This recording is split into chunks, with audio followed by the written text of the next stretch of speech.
Marah itu tidak salah. Yang salah itu kalau jadi pemarah. Marah itu dibolehkan. Yang nggak boleh terlalu sering marah-marah. Marah sekali atau dua kali menandakan kalau kita itu sehat. Tapi kalau keseringan marah berarti mental kita lagi bermasalah. Marah itu muncul akibat dari ketidaksabaran. Ketidaksabaran muncul karena apa yang kita harapkan tidak sesuai atau tidak berjalan sesuai dengan kenyataan. Semua orang pasti punya rasa marah. Dan itu baik bila dilakukan pada kondisi dan porsi yang tepat. Tapi kalau dikit-dikit marah, hati-hati karena akan dapat merusak apa yang sudah Anda lagi bangun. Salah sedikit marah, tidak sesuai marah, pokoknya apa-apa marah-marah. Saya mau bahas dampak sering marah untuk lingkungan pekerjaan, lingkungan pertemanan, dan lingkungan keluarga. Dalam lingkup pekerjaan, kalau Anda sering marah-marah, Anda bisa kehilangan jabatan. Dalam hal teknis, Anda sangat bagus dalam pekerjaan. Tapi, bila Anda tidak menguasai emosi, Anda tidak akan bisa menjadi pemimpin. Kalaupun Anda menjadi pemimpin, Anda mungkin ditakuti, tapi jangan pernah berharap untuk dihormati. Untuk mendapatkan pekerjaan, mungkin skill yang kita punya bisa memudahkan kita untuk mendapatkan pekerjaan itu.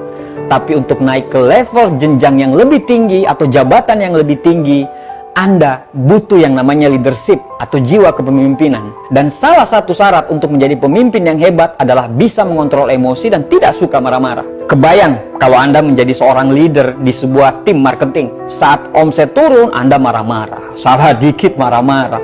Semua Anda salahkan. Padahal semua yang terjadi, baik omset itu naik atau turun, ya tergantung pemimpinnya, tergantung nahkodanya. Siapa nahkodanya? Ya Anda sendiri. Hati-hati loh. Orang bisa bertahan di pekerjaannya bukan semata-mata karena uang. Karena uang dia bisa dapatkan di tempat lain. Kalau dia tidak nyaman, dia bisa berhenti dan Anda bisa kehilangan tim. Pemarah itu sangat tidak disukai oleh teman-teman satu tempat kerjanya. Menjadi rekan kerja aja dia tidak cocok, apalagi menjadi seorang pemimpin. Kalaupun dia bisa memimpin, mungkin kakeknya yang punya perusahaan itu. Dia mungkin ditakuti, tapi dia tidak akan pernah dihormati. Orang akan iya, nje di depan dia. Tapi di belakang dia akan dihujat habis-habisan. Intinya, ada dua cara orang bereaksi terhadap masalah dalam lingkungan pekerjaan.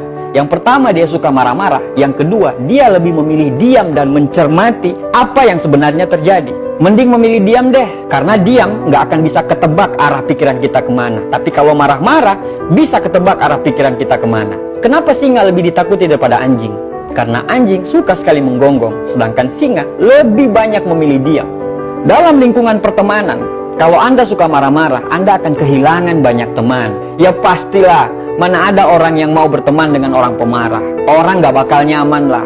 Ada beberapa hal sehingga Anda dijauhi teman. Yang pertama terlalu sibuk, yang kedua terlibat urusan cinta, yang ketiga tidak tahu cara meminta maaf, yang keempat beda prioritas, dan yang kelima adalah suka meremehkan dan suka marah-marah. Coba lihat sekitar kita, berapa banyak kasus pertemanan yang bubar karena marah-marah.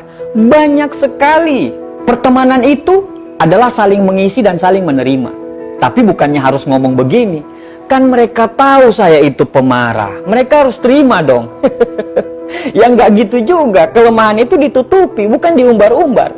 Kelemahan itu diperbaiki supaya kita bisa mengisi satu sama lain. Pertanyaannya adalah, kamu suka nggak dengan temanmu yang suka marah-marah? Nggak suka kan? Nah begitu juga dengan temanmu. Temanmu juga nggak suka orang pemarah. Jadi perlakukanlah temanmu sama seperti kamu memperlakukan dirimu sendiri. Kita bisa sukses di kemudian hari karena kita punya lingkungan yang mendukung. Salah satunya adalah teman. Janganlah marah-marah mulu. Lindungilah dan peliharalah temanmu. Anything is possible when you have the right people there to support you. Semuanya akan menjadi mungkin Anda raih bila Anda memiliki orang-orang yang tepat dalam mendukung Anda. Jagalah pertemanan, karena pertemanan itu ibarat sebuah buku. Hanya butuh beberapa detik untuk membakarnya, tapi butuh waktu tahunan untuk bisa menuliskannya kembali. Dalam lingkungan keluarga, Anda akan kehilangan respect dari anak dan keluarga Anda apabila Anda sering marah-marah.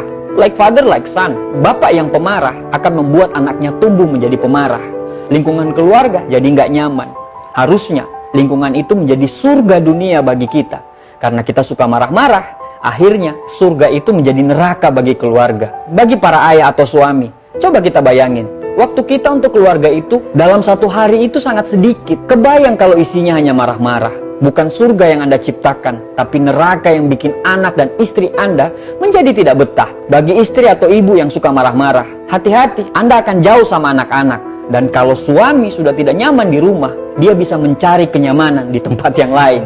Anda akan dicap sebagai ibu atau ayah yang pemarah. Akibatnya, anak-anak Anda menjadi takut. Hati-hati kalau mereka udah takut. Anak-anak kita tidak akan pernah bercerita masalahnya kepada kita.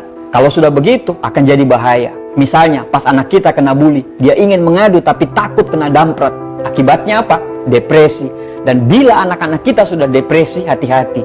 Dia akan melakukan hal-hal di luar kontrol kita. Pas anak kita nilai matematikanya selalu jelek, kita marah-marah. Padahal bisa jadi dia lemah di matematika, tapi mungkin dia kuat dalam mata pelajaran yang lain. Anda tidak bisa memaksa seekor burung elang untuk lomba berenang dengan ikan cupang, kan?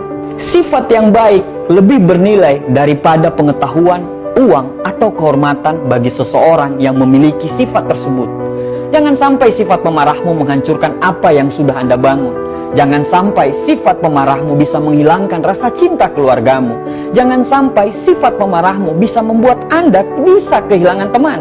Berubahlah, tidak ada kata terlambat.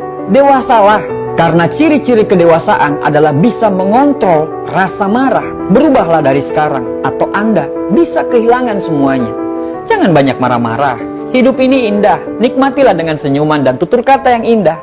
Tidak ada manusia yang sempurna, yang ada manusia yang selalu sadar akan kekurangannya, dan dia tidak pernah bosan untuk selalu memperbaikinya.